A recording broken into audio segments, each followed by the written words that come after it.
بسم اللہ الرحمن الرحیم۔ السلام علیکم ورحمۃ اللہ وبرکاتہ۔ ایک بھائی نے سوال کیا ہے کہ جو بازاروں کے اندر، روڈوں پر، بسوں میں مانگنے والے ہوتے ہیں، سوال کرتے ہیں، ان کو دینا کیسا ہے؟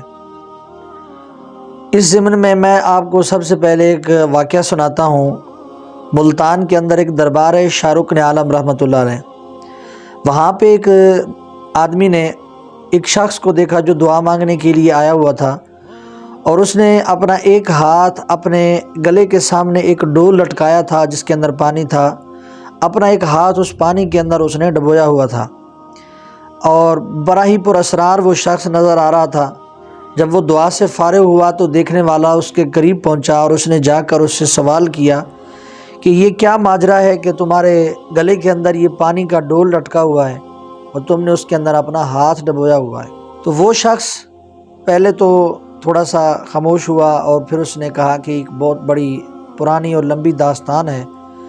تو اس شخص کا جو سوال کر رہا تھا تجسس تھوڑا اور بڑھ گیا۔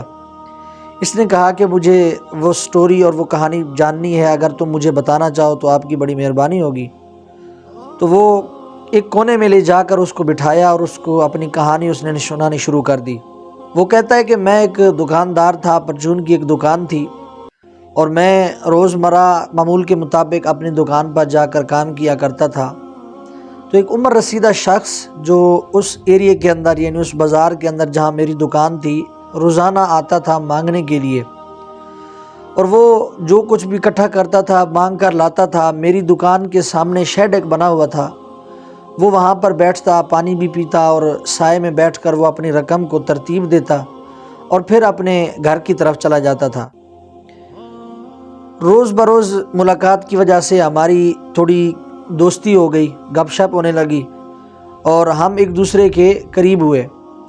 تو وہ پھر اس وجہ سے ڈیلی آتا تھا میری دکان کے سامنے، ہم کافی دیر گپ شپ کرتے تھے، وہ پانی پیتا تھا، اپنی رقم جو ہے وہ سیدھی کرتا تھا اور اپنے گھر کی طرف چلا جاتا تھا۔ کچھ عرصہ گزرا کہ وہ شخص مجھے نظر آنا بند ہو گیا، یعنی 2-4 دن گزرے مجھے نظر نہیں آیا۔ تو میں تھوڑا پریشان ہوا کہ یہ بندہ اچانک کہاں غائب ہو گیا ہے، اس کی تو پل پل کی مجھے خبر ہوتی تھی۔ تو میں اس کو تلاش کرنے کے لیے، اس نے مجھے اپنے گھر کا ایڈریس بھی بتایا تھا کہ فلاں جگہ پر جھونپڑیوں میں رہتا ہوں، اور اس کے بال بچے کوئی نہیں تھے، وہ اکیلا ہی تھا۔ تو میں اس کو تلاش کرنے کے لیے، اس کا پتہ معلوم کرنے کے لیے ان جھونپڑیوں کی طرف چلا گیا۔ میں اس کی جھونپڑی کے اندر داخل ہوا تو میں نے دیکھا کہ وہ زمین پر چٹائی بچھی ہے اور اس کے اندر لیٹا ہوا ہے رضائی کے نیچے، اور وہ کافی بیمار ہے، بخار کی شدت ہے، اور لگاتار 3-4 دن سے وہ بیمار تھا۔ تو میں گیا، اس کی تیمارداری کی، اس کو دوائی وغیرہ کھلائی، پانی پلایا، اس کا حال چال پوچھا۔ اس کی حالت مجھے بہت ہی زیادہ خراب لگ رہی تھی اور وہ بیمار تھا کافی۔ میں اس کی طبیعت پوچھ کر گھر چلا آیا۔ اگلے روز پھر میں اس کو ملنے کے لیے گیا تاکہ اس کی کوئی ضرورت ہو تو میں اس کو پورا کروں، اس کی دیکھ بھال کروں۔ ہمدردی سی میرے دل میں اس کے لیے پیدا ہو چکی تھی۔ کہتا ہے کہ جب میں اس شخص کے پاس دوبارہ گیا، اس کی جھونپڑی کے اندر، تو اس کی حالت بہت شدید یعنی خراب تھی اور وہ مرنے کے قریب تھا۔ اس نے کہا مجھے کہ میں آج آپ سے کچھ بات کرنا چاہتا ہوں، آپ میرے دوست ہیں، ہمراز بھی ہیں، آپ میرے ساتھ کافی کلوز ہیں، تو آج میں آپ کے سامنے اس راز سے پردہ اٹھا رہا ہوں، اور میں آپ کو ایک وصیت بھی کرنا چاہتا ہوں۔ مجھے نہیں لگتا کہ اب میں مزید زندہ رہ سکوں گا۔ تو میں حیران ہو گیا کہ پتہ نہیں کیا مجھ سے کوئی فرمائش کرنا چاہتا ہے یا کوئی خواہش کرنا چاہتا ہے، کون سا ایسا راز ہے۔ خیر میں نے اس کے سامنے ہاں کر دی کہ تم جو بھی کہو گے میں کروں گا۔ اس شخص نے مجھے اپنی جھونپڑی کے کنارے کی طرف اشارہ کرتے ہوئے کہا کہ یہاں سے تم چٹائی ہٹاؤ، کپڑا ہٹاؤ۔ تو جب میں اٹھا اور وہاں سے وہ چٹائی یا کپڑا جو بھی تھا وہ ہٹایا کونے سے، تو نیچے زمین کے اندر گہرا ایک گڈھا تھا، اور اس کے اندر 4 بوریاں، بہت بڑی، یعنی بڑی بوریاں جو ہوتی ہیں کپڑے کی طرح والی، وہ پیسوں سے بھری ہوئی تھی۔ ایک دم میں حیران رہ گیا، میری آنکھیں حیرت زدہ رہ گئیں کہ اتنا بڑی رقم جو میں پہلی دفعہ دیکھ رہا تھا بوریوں کے اندر بھری ہوئی۔ وہ شخص مجھے کہنے لگا کہ اس رقم کو تم دیکھ رہے ہو، عرصہ گزر گیا ہے یہ رقم اکٹھی کرتے کرتے، نہ میں نے کبھی اچھا کھایا، نہ کبھی اچھے کپڑے پہنے، اپنی ذات پر نہ کبھی خرچ کیا، میری عمر بس اس رقم کو اکٹھے کرتے کرتے گزری ہے۔ اب اتنی رقم ہونے کے باوجود بھی میں یعنی کچھ اپنے لیے بنا نہیں سکا، کچھ اچھا کھا نہیں سکا، اپنی زندگی اسی طرح گزاری۔ اب میں عن قریب مرنے والا ہوں اور یہ ساری کی ساری دولت میری یہیں رہ جائے گی۔ پھر اس نے مجھ سے کہا کہ 2-4 گڈیاں پیسے کی جو ہے مجھے پکڑاؤ۔ میں نے اس کے ہاتھ میں دی، وہ ان کو چومنے لگا اور ان سے باتیں کرنے لگا، کھیلنے لگا، اور اپنے سینے پر اس نے چھوڑ دی، اور میری طرف بڑی حسرت اور ندامت بھری آنکھوں سے دیکھا اور کہنے لگا کہ میں اگر تم سے دوستی کے ناطے ایک وصیت کروں تو کیا تم میری بات پر عمل کرو گے؟ میں نے ہاں کر دی۔ تو اس نے مجھے وصیت کی کہ جب میں مر جاؤں اور میری تدفین کرو تو یہ ساری رقم جو ہے میری قبر کے اندر میرے ساتھ دفن کر دینا۔ اس کی اس عجیب و غریب فرمائش پر میں مزید حیران ہو گیا۔ خیر نہ چاہتے ہوئے بھی میں نے اس کو ہاں کر دی۔ اب جب وہ فوت ہو گیا، میں نے دوستوں کے ساتھ مل کر اس کا تدفین کا انتظام کیا، جنازہ ہوا، اور میں نے اس کو جا کر قبر کے اندر دفن کر دیا۔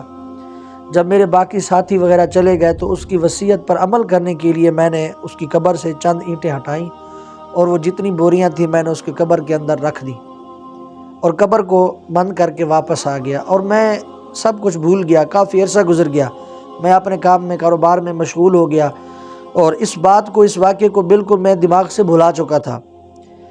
ایک وقت مجھ پر ایسا آیا کہ میں تنگ دست ہو گیا، میرے کاروبار کے اندر مجھے خسارہ ہوا اور بالکل میں نیچے سے نیچے ہوتا چلا گیا، قرض چڑھ گیا، کاروبار سب بند ہو گیا۔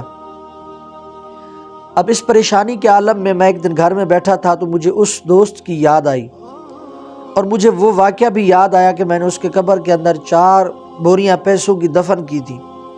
ایک دم سے میرے ذہن میں یہ خیال آیا کہ وہ اس کے کس کام کی ہیں؟ اگر میں وہ بوریاں نکال کر اپنا کاروبار مزید دوبارہ شروع کروں تو مجھے فائدہ ہو سکتا ہے، اور میں خوشحال بھی ہو جاؤں گا، قرض بھی اتر جائے گا۔ اسی سوچ سے میں بیلچہ اٹھا کر قبرستان کی طرف چلا گیا۔ رات ہونے والی تھی، اندھیرا چھایا ہوا تھا۔ میں نے اس کی قبر سے مٹی وغیرہ ہٹانی شروع کر دی اور اینٹیں بھی ہٹا لیں۔ اب بالکل یعنی میرے سامنے وہ راستہ کلیئر ہو چکا تھا کہ میں وہ پیسے نکال سکتا۔ جب میں نے ادھر ادھر دیکھا کہ آس پاس کوئی نہیں ہے تو میں نے اپنا ہاتھ قبر کے اندر داخل کیا تاکہ میں وہ بوری کو، پیسوں کی بھری جو بوری تھی، اس کو باہر نکالوں۔ تو جیسے ہی میں نے اپنا ہاتھ اس قبر کے اندر ڈالا تو ایک غیبی آگ تھی جس نے میرے ہاتھ کو پکڑ لیا، اور اتنا شدید قسم کی وہ آگ تھی کہ میرا ہاتھ سارے کا سارا جھلس گیا، اور درد کی شدت ایسی تھی اور غم اور تکلیف بھی ایسی تھی اور ڈر، خوف تھا میرے دل میں کہ میں وہاں سے قبر کو جوں توں کر کے بند کر کے وہاں سے گھر کی طرف بھاگ گیا۔ اس واقعے کو کافی عرصہ بیت چکا ہے، میں دنیا کے ہر قابل ڈاکٹر کے پاس گیا، لیکن میرے ہاتھ کا علاج کسی ڈاکٹر کے پاس سے مجھے نہیں ملا، نہ ہی مجھے اس درد سے، اس تکلیف سے چھٹکارا ملا۔ اس سے مجھے ایک تھوڑا سا یہ سکون ملتا ہے کہ جب تک میں اس ہاتھ کو پانی کے اندر ڈال کر رکھتا ہوں تو مجھے کچھ سکون ملتا ہے۔ تو اب میں نے اس کا یہ مستقل علاج بنایا ہوا ہے کہ میں اپنے گلے کے اندر پانی کا ایک ڈول، بالٹی چھوٹی رکھتا ہوں، جس کے اندر یہ ہاتھ ڈبو کر رکھتا ہوں تو مجھے کچھ سکون ملتا ہے۔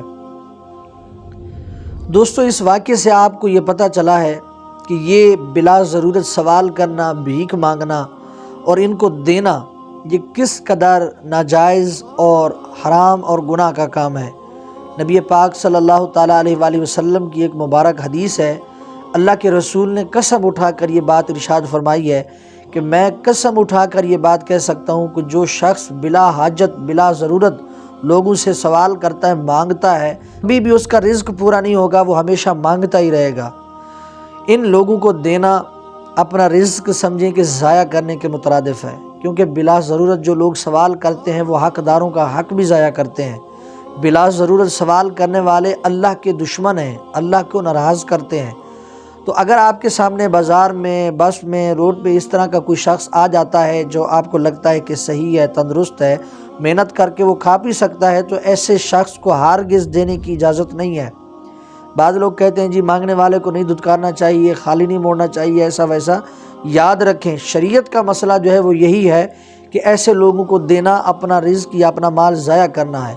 اس کا طریقہ کار یہ ہے کہ ان کو پیار سے، محبت سے آپ منع کر دیں۔ ایسا نہیں کرنا چاہیے کہ انہیں دھکے دینے چاہیے، دھتکارنا چاہیے، یا برے الفاظ کہنے چاہیے، یا ان کی تذلیل کرنی چاہیے، اس کی بھی اجازت نہیں ہے۔ پیار سے، محبت سے بھائی معاف کر دیں، یا اس طرح کے الفاظ سے انہیں یعنی اچھے اخلاق کے ساتھ انہیں ٹال دے اپنی طرف سے، ان کی دل آزاری بھی نہیں کرنی، تذلیل بھی نہیں کرنی، اور انہیں دینے سے بھی شریعت نے منع کیا ہے۔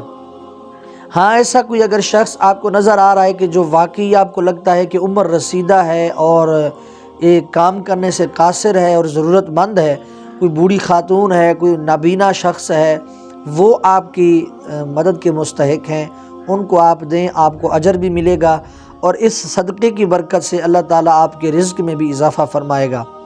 مجھے امید ہے کہ یہ ویڈیو آپ کو پسند آئی ہوگی، اسے دوستوں کے ساتھ شیئر بھی کیجئے اور اس ویڈیو کو لائک بھی کیجئے۔ اگر آپ ہمارے چینل پر نئے ہیں، اس طرح کی مزید سٹوریز سننا چاہتے ہیں تو ہمارے چینل کو ضرور سبسکرائب کیجئے۔ شکریہ۔